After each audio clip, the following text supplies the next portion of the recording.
Yo, yo, yo, what up, 2A family? It's your favorite gun collector, Mr. 945, coming back at you with, yes, another one. Today, I'm going to just go on a little bit of a rant. I really just wanted to see what y'all think about the innovation in the industry, in the gun industry, and where trends are going for 2024. You know, we got SHOT Show around the corner, be in a couple weeks. I think it's like the end of January or something like that. So I'm curious what the new hotness will be. What will we see? You know, what's going to come out of it, or are we going to see a lot of the same stuff, a lot of empty promises, a lot of stuff that say, yeah, we're going to drop this in 2024, and it never drops. Or what, right? So that's kind of what I wanted to chat about. So with that, I think for 2024, I think double stack 2011s. You know, we gonna see more of those. This is my Rock Island uh, high capacity or HC TAC Ultra 2011 and 9 mil, and I think we'll see more of these, but more so on the budget side. Who was that? Springfield Armory kicked it off on the budget end with the Prodigy. Then the Bull Armory stepped in, and then those are still 1,000 plus, right? But we got now the Gerson Witness 2311.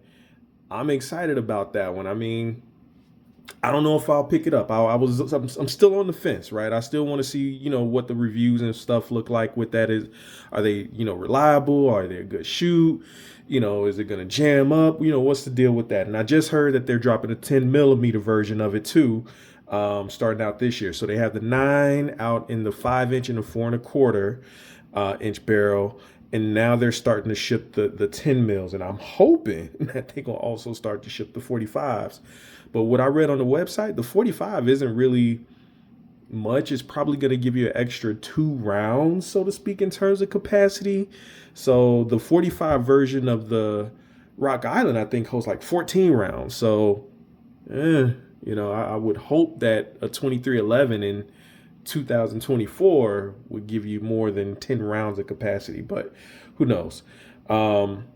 But yeah, that's kind of what I'm thinking, so like making the 2011 style pistols more affordable. That's what I think is probably going to be the deal in 2024. And, I'm all about bang for your buck. So that's kind of the lane that I'm in. But I also think like budget minded pistols will be prevalent this year too. I'm thinking like, Palmetto, the things that Palmetto's been doing. We got the Dagger here. Sub 400 gun. You can get it all kind of crazy kind of ways. Canic, everybody knows Canic's been killing it on the budget bang for your buck value type of deal. Smith and Wesson,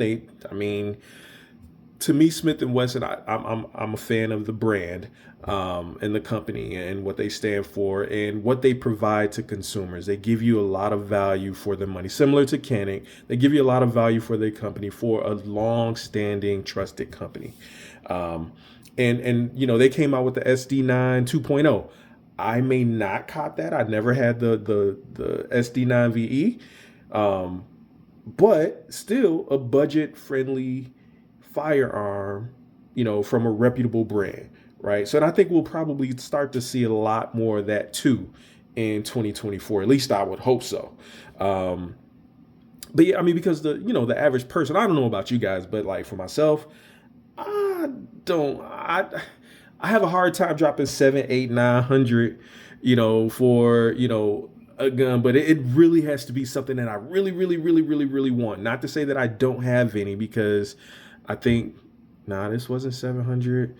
Nah, my Hellcat. Yeah, my Hellcat. I got this RDP when it first dropped, and that was, I think, like 800 or something like that.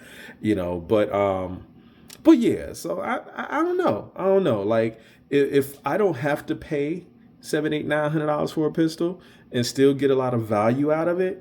Again, that bang for your buck, low budget, high value. That's what I'm talking about. That's what I think we'll start to see a lot more of, especially with the trends of what a lot of the manufacturers are doing these days. One thing that I am wondering about is Glock. What are they gonna do this year? Rest in peace to Gaston Glock. What the Glock what Glock has done for the gun industry, undeniable. I mean, everybody's already talked about it, but I don't think the gun industry will be where it is today. You know, I mean, polymer striker fired pistols, nah, it wouldn't be what it is today without what Glock has done.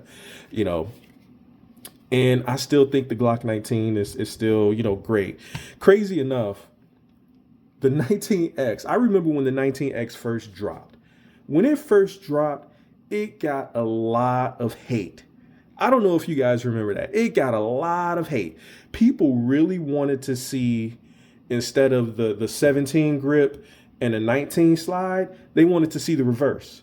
The 17 slide with the 19 grip, right? And I think they have that now with I think it's the 49. I think that's it. I mean, Glock guys, y'all let me know in the comments if I got that right. But is that now what people want? Because what I've been hearing as of late, I don't have a 19X, but I've been interested in them since they dropped.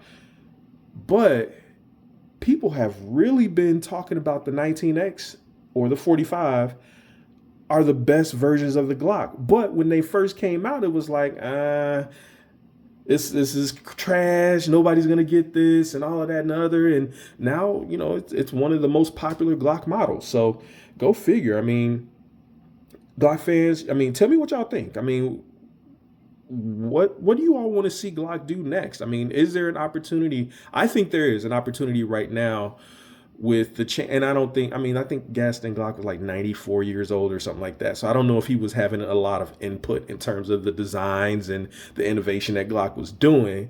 But with his passing, does that open the lane for the executives in the Glock company to start doing some more innovative stuff? If it does, Glock fans, what would you all want to see? What would be that perfect Glock? I don't know. Is it the Glock 49 that they have out now with the 17 slide and the 19 grip? I don't know, right? So let me know what y'all want to see Glock do next. What else? Micro nines. What about the micro nines, right? So that was one thing I was thinking about too. Like this trend in the micro nines, and again, I got the Hellcat right here as an example. But the micro nines, man, I think everybody made one. Every manufacturer made one so far. And now these things are trending back. To me, it feels like the industry is trending back away from micro nines, going back to compact, subcompact frame pistols, things like that. When I first got into guns, it was all about the compact and the subcompact. So that's like your Glock 26 or 19 size type of handguns or whatnot. So now it feels like the micro nines are starting to inch back up into that subcompact space and maybe even a compact space. So for example, this RDP, I don't know, a lot of people don't even like the RDP, but I do like it. With the little comp on there, it's damn near a 4-inch barrel. So if we're gonna size it up, so put it next to look at that. It's about the same size as the Glock 19 in every dimension except for thickness, right? Now, if I put it next to the dagger has the threaded barrel on there, but still same thing. It's damn near about the same size, minus the threaded barrel. So I don't know, when you start taking a micro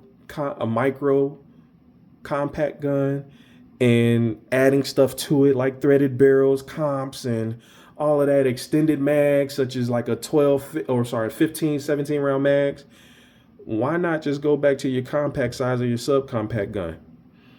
Aside from the thickness, right? Aside from the thickness, and the weight. So outside of that, I don't know. So, but yeah, I feel like a lot of the micro nines are starting to inch back up and no longer becoming micro nines, So that's what it looks like. It's going back into that direction, right? Everything that's coming out is not small and tiny. It's getting larger because those tiny guns, as you all know, is hard to, well, not hard to, but it's a challenge in managing that recoil. So go figure. Even on a rifle tip, I really haven't seen in my opinion, I'm not a real big rifle guy. So you guys pretty much probably can tell that by my collection. Most of my collections, it has handguns in it. I'm not real big into rifles, but as I grow in my gun knowledge and journey or whatnot, that may change. But in the meantime, I'm not real big into that. But from what I've noticed since I've been into, guns and whatnot, the rifles, the long guns have seemed to be getting more lighter in terms of weight, which is cool, but they're also getting more pricier, more premium parts, things like that. I don't hear it a lot. And for my long gun guys, my rifle guys, y'all let me know in the comments too. But I don't hear a lot of good stuff about the budget options that are out there. I know there are some budget options out there, but I don't hear a lot of good stuff about it. So let me know what you think. I mean, are there some great budget option rifles out there? I mean, I have a M&P 15 Sport 2. That was my first rifle, and I love it.